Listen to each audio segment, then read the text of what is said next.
I'd like to share a story with you today about my journey thus far into my quest for purpose, my reason for being. And it goes back to 2003 when I was living in KwaZulu-Natal at the time. And one day I really got a really strong calling to go and visit West Africa. I was working this really beautiful, exclusive racehorse stud, and the nature of the job was that I was dining with the sheikhs of Dubai and the royal family and seeing a very opulent way of being, a very Western way of being. And at the time, I was living in a mud hut with my partner, who was a white Sangoma. And every day, I'd go down the hill to this boutique hotel to work and come home to the mud hut and make fire. And the contrast of my day-to-day existence really took a toll on me, to a point where I really felt like we needed to go back to a space where we could find and connect back into our roots. So in July 2003, my partner at the time and my 5.5-year-old daughter and I flew to Senegal in West Africa on a 6-week journey, what turned out to be a 6-week journey, backpacking through West Africa. And it was really taken on a whim. It was really just honoring a calling of spirit. And when I got there, I literally shook for days. It was such a culture shock for me. You know, I was so naive, thinking that I was going to give up my life in South Africa and go into West Africa. And this is in a time before widespread internet. I mean, we had a guidebook with us and nobody spoke English. It was quite an adventure. Anyway, this calling culminated on a day where I was walking along the banks of the Niger River in Mali, and quite similar to this actually. And I was walking along the banks and I suddenly had what was then to be my first mystical experience. The day suddenly hushed and I'd immediately dropped into presence of awareness and connection to the environment. And as I was walking along the banks, there were bare-breasted women washing their dishes in the water, and there was a man rowing his dugout canoe just in the center of the river. And as I was standing there in absolute awe of this magnificent space and of the day, the wind blew and literally said to me, "Time to create a new culture." And then it happened again. And it said, "Time to create a new culture." And in that moment, of course, I didn't understand what was going on or who was actually speaking to me. And I just knew deep in my bones that yes, indeed, that had been the reason why I'd traveled to West Africa, and that it was indeed time to create a new culture. And that as much as I wanted to run away and head back into deepest, darkest Africa to find my origins, the time for running back and going into the past for solutions is over, and that we really need to co-create something new. And as that awareness dawned, I immediately made plans to return to South Africa and I'd put myself in quite a predicament because I'd given away most of my things thinking I was going to move to West Africa for an extended period of time. But as it turns out, I had to return to South Africa. And upon our return, we suffered quite a reverse culture shock again. Trying to reintegrate into South African life after living on the road in West Africa was extremely difficult to do. And so we went and spent an extended period of time in the Transkei, which is the wild coast of South Africa. And at the time there was no cell phone connection, there was no internet, there was no television. And for 3 to 4 months at a time, you literally lived close to the land with the indigenous people there, the Amapondo people, and you had no choice but to integrate yourself into the natural matrix, the beautiful natural world, which is what happened to me. And while I was there, it was like I'd popped through a veil. I tuned into the natural landscape. I lived by the cycles of the moon and the tides. I literally seemed to pop through a veil. And there was no going back for me. I had found an integration into a beautiful natural landscape, and nothing was ever the same. But importantly, while I was there, I lived really closely to the people who lived in villages in the area, and people who were still living very closely to the land, that weren't living any sense of Western lifestyle, who were growing their food, gathering firewood. And as I integrated into this community and I became a part of their day-to-day activities of fishing and gathering firewood, etc., I came to an understanding of how the community all worked together for the betterment of the entire community. And I used to ask them, I used to say, what is it? What do you call this way of life where everybody contributes their time, their talents, everybody has a job, everybody does what they love to do, and everybody has enough? So much so they live comfortable, beautiful lives, overlooking the ocean, with plenty to eat. Nobody works after midday. Everybody's enjoying themselves, telling stories, drinking beer.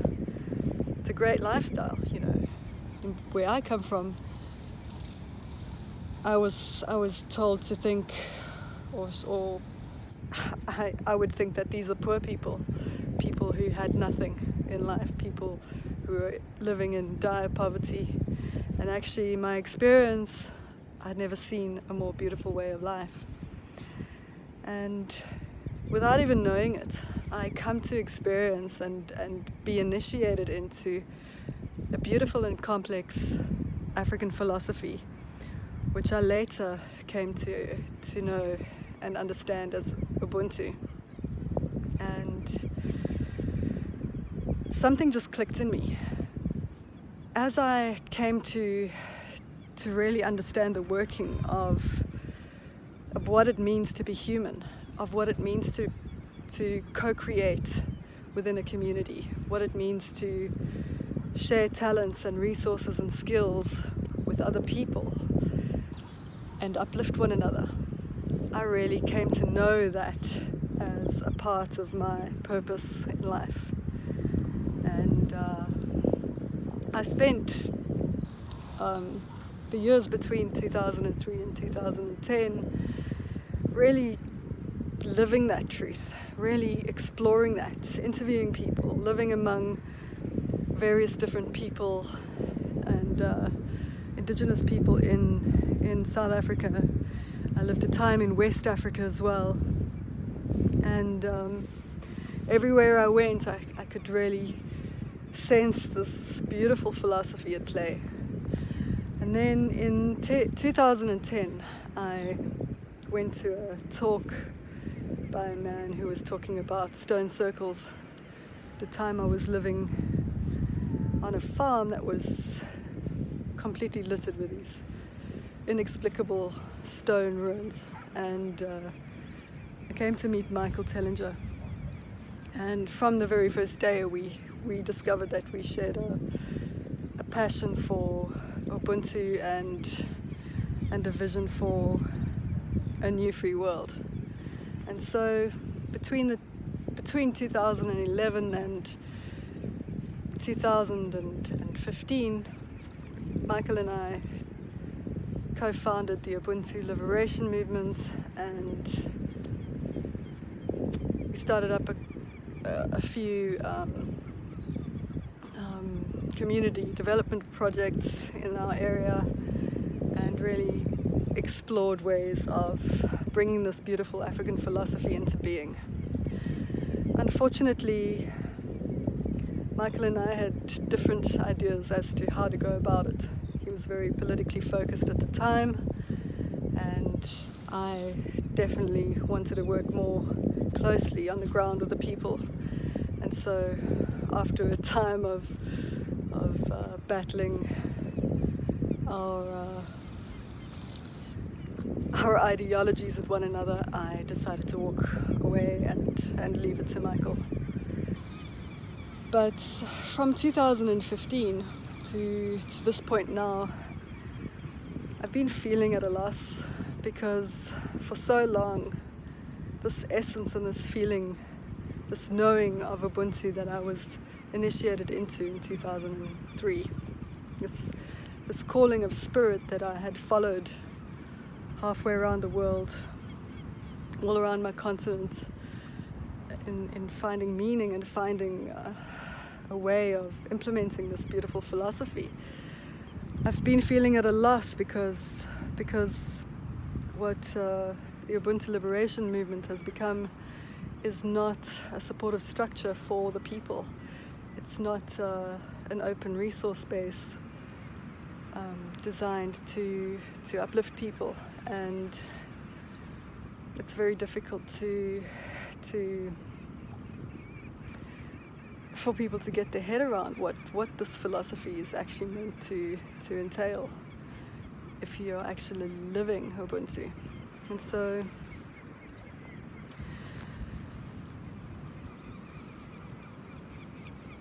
in June this year, I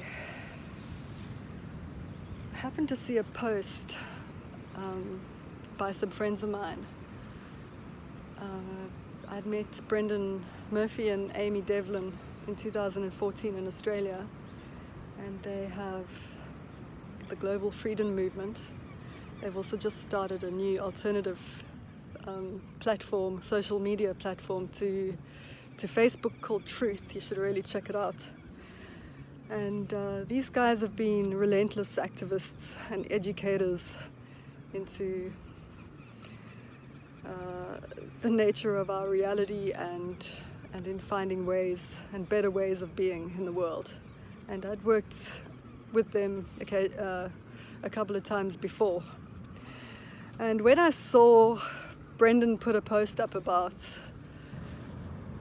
having come to the end of their tether in terms of not being able to fund their work and their incredible commitment to change, and that the fact that they just come across a platform that was enabling them to self-fund their vision and allow them to take a new step toward making their dreams a reality, I came to think of what they were doing as a possible solution for me and for what I have been hoping to bring about in the world all this time.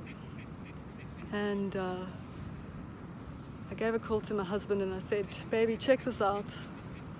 Check out what Brendan and Amy are doing. I know nothing about affiliate marketing, but there's something, again, Spirit had me having a good look at this, and so we had a look at it and went through the motions, and we're 2 months in. We got a hell of a lot more than we bargained for.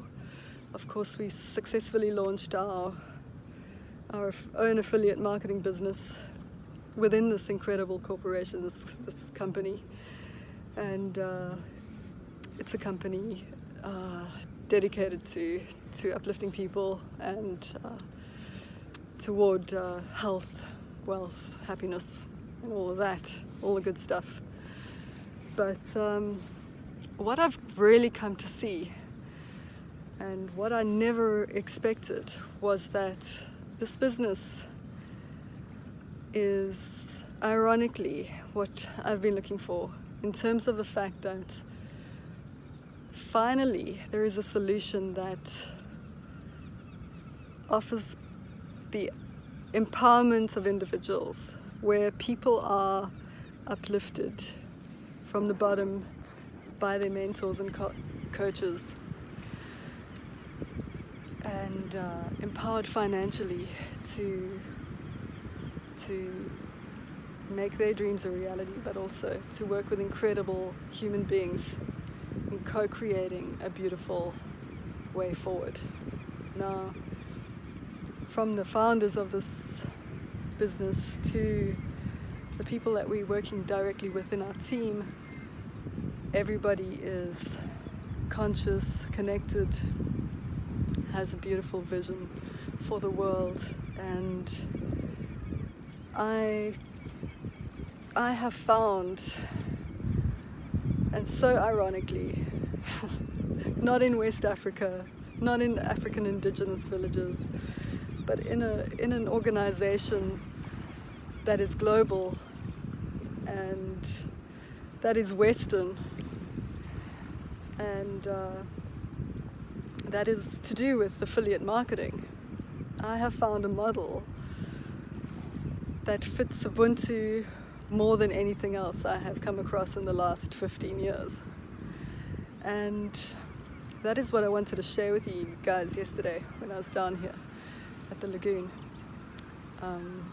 We started our mentoring program yesterday, which means that as new people come into the business, it's really overwhelming. You know, this organization offers a 90% automated platform, so that you get to do what you do best, which is market yourself and your lifestyle, while the company manages the sales and all the rest for you.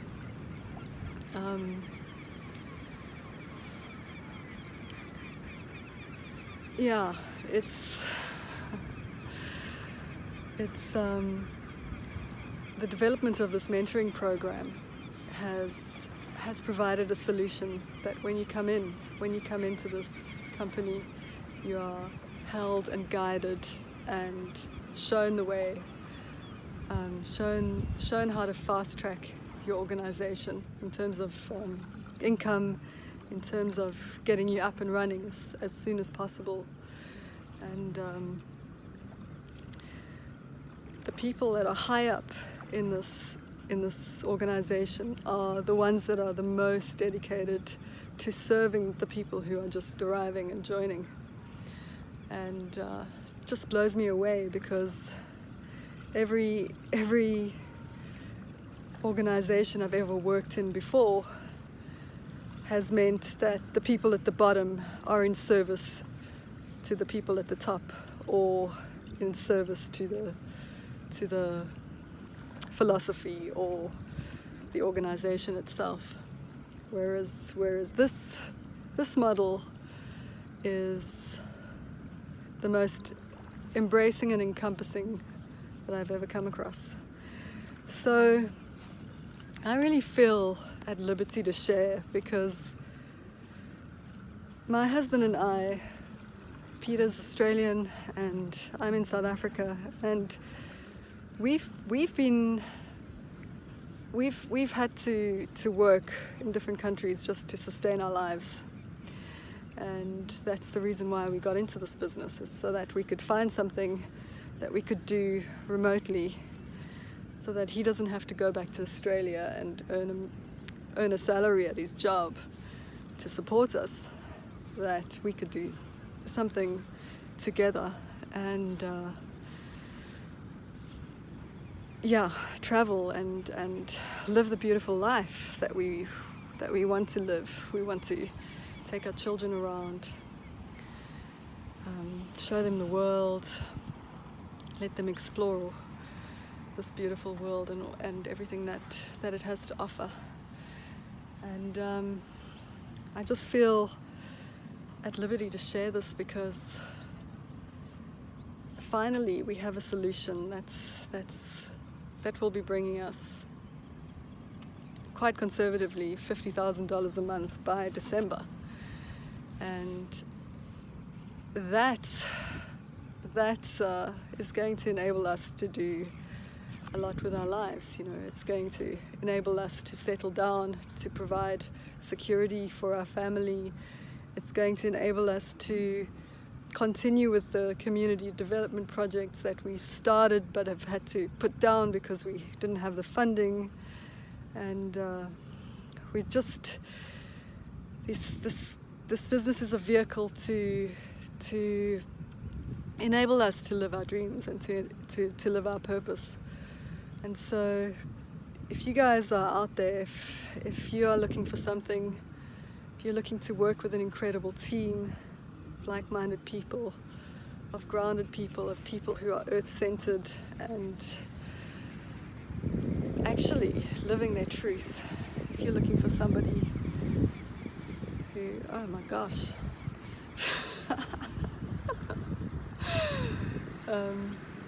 if you're looking for something, you know, that's going to bring you the money and the freedom and the foundations to build upon your dreams, just leave me a message in the comments. I know this has gone on for way too long. It's a long story, and it's been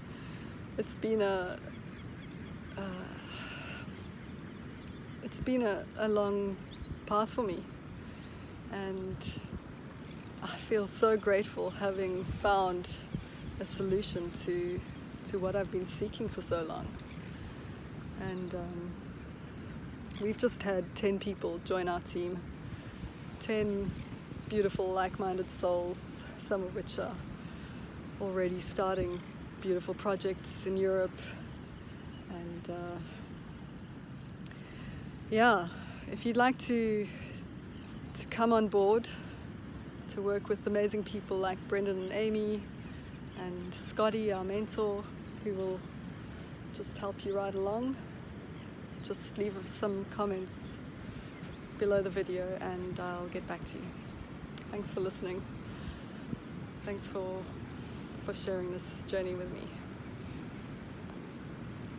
Cheers.